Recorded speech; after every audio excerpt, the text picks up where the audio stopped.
الخدمت تعمیر وطن پروگرام کے تحت لور دیر کی تحصیل خال شیرپلم کے 110 خاندان میں 25 لاکھ روپے پر مشتمل پیکج تقسیم کی گئی، جس میں گندم کاد اور ضروری ادویات شامل تھی۔ اس موقع پر سابق ممبر قومی اسمبلی مولانا اسد اللہ، الخدمت فاؤنڈیشن کے صوبائی نائب صدر افضل محمود، ضلعی صدر حفیظ اللہ خاکسار، تحصیل خال کے صدر کلیم اللہ موجود تھے۔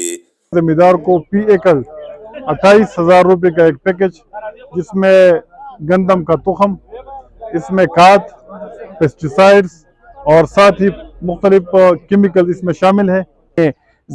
سیلاب کی وجہ سے ان کی کٹائی ہو گئی اور وہ ختم ہو گئے، ان کے فصل جو ہے وہ ختم ہو گئے، ان لوگوں کی بحالی کے لیے اور کسانوں کی بحالی کے لیے الخدمت فاؤنڈیشن نے پروگرام شروع کر دیا ہے۔ اس موقع پر الخدمت فاؤنڈیشن کے عہدیداروں کا کہنا تھا کہ الخدمت تعمیر وطن پروگرام کے تحت حالیہ سیلاب کے بعد کاشتکاروں اور کسانوں کی بحالی کے لیے خصوصی پروگرام شروع کیا گیا ہے، جس میں 25,000 روپے فی خاندان کے حساب سے گندم، کاد اور ضروری ادویات پر مشتمل پیکج تقسیم کیا جا رہا ہے۔ ان کا کہنا تھا کہ جلد تحصیل بلامبٹ اور تحصیل عدنزے میں یہ سلسلہ شروع کیا جائے گا۔